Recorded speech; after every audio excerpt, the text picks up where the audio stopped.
All that happened on lap 2.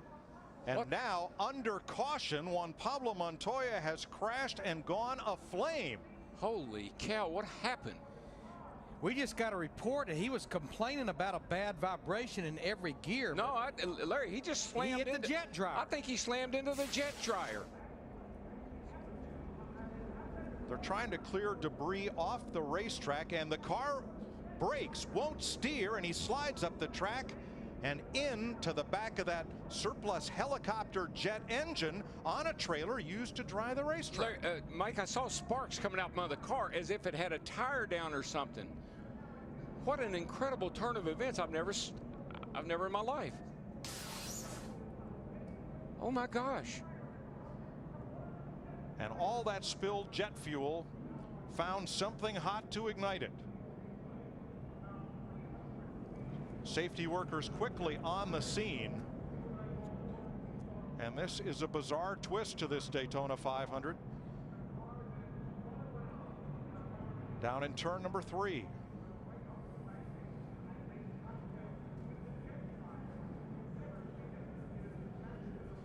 Well, I've seen a lot of things, but I don't think I've ever seen anything quite like this. That fuel is just running right down. That thing's full of fuel. They keep them full all the time. I just wonder what it's going to do to the racetrack. Well, here comes the fire crew. You see the red truck bottom of the screen. They've got to get that out because that fire could damage the racing surface. That's what I was thinking. I mean, you got fuel, it's on fire. It could eat that asphalt right up. It is commonplace for track safety, rescue, track drying vehicles to circulate the track under a caution flag. Drivers must maintain reasonable speed while catching up the pack and avoid those emergency vehicles. They're brightly lit and everything. That's easy to do when you can be under control of your race car. I just wonder if Montoya was going down the back catching up with the field and he didn't know the safety truck was up there. They called him on the radio and said, "Watch that safety truck," and the car darted hard right. Something had to happen. I saw sparks underneath. The car broke, and I don't believe he had steering control. I don't either. I mean, when the car went up the track. When you see the sparks come out from under the car, it just looks like it had a flat tire or something happened to it. I don't know how many gallons of jet fuel that thing holds, but I guarantee you it's got several gallons in it. Probably 100. Track personnel exited that cleanup truck very quickly after the collision and walked away. That's got to be eating the track up. I just wonder what it's going to do to it, Larry. Yeah, that fire's been burning for quite a while now. And let's reiterate, Juan Pablo Montoya climbed from his car and walked quickly away. The car destroyed.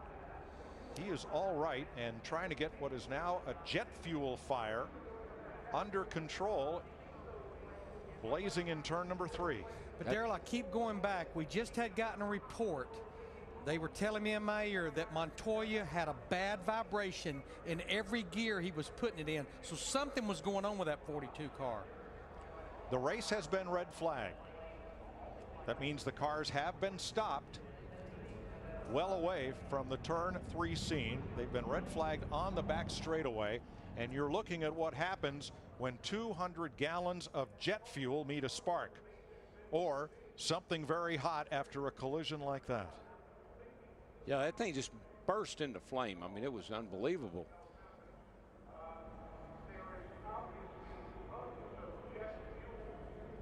Still trying to get it under control.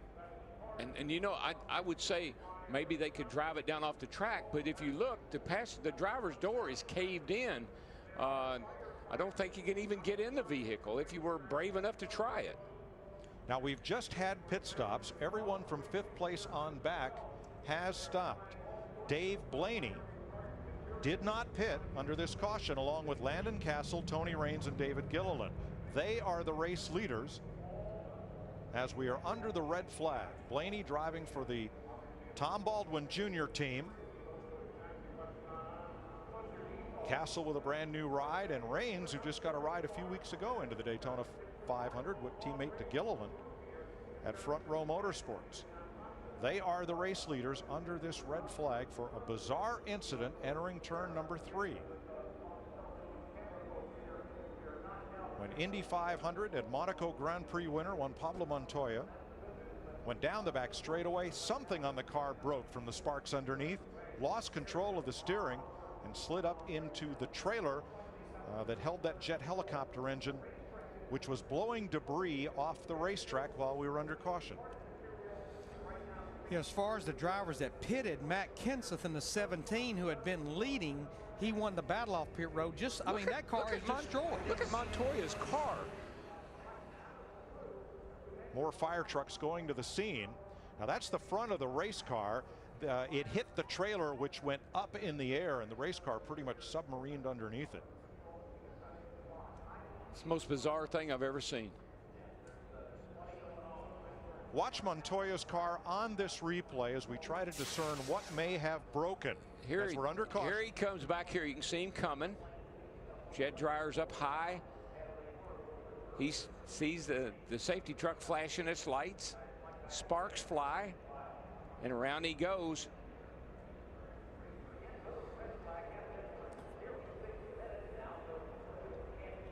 Here's a different angle. See the safety trucks up top? Wow. I mean, it just exploded. When it hit it, it just exploded. And he was traveling at a high rate of speed, trying to catch back up with the field. Back of the field.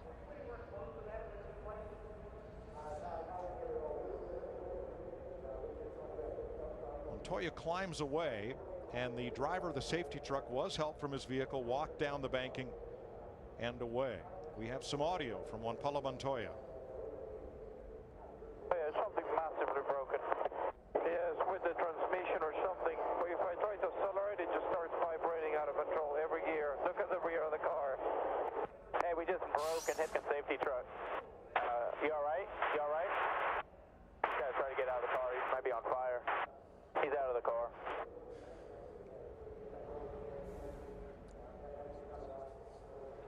Let's go back to Montoya's pit stop prior to this, and a lot of work going on under the car, Larry. Yeah, evidently, you know, he was talking about maybe the vibration in every gear.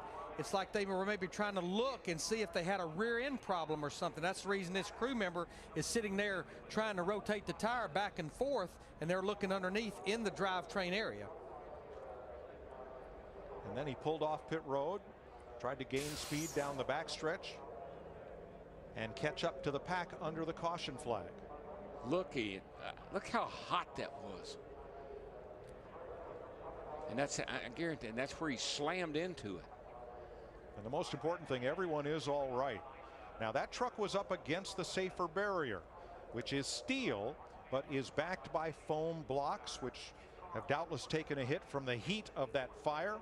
And the big question right now is, what kind of shape is the racing surface in that was aflame after this strange crash down at turn number 3? Fuel, you can see fuel still running out of that tank. It's 200 gallon in there. It's still running down the hill. While they clean this up in turn 3 and the cars are stopped on the backstretch under the red flag. Let's go down to John Roberts and Michael Waltrip for a race recap.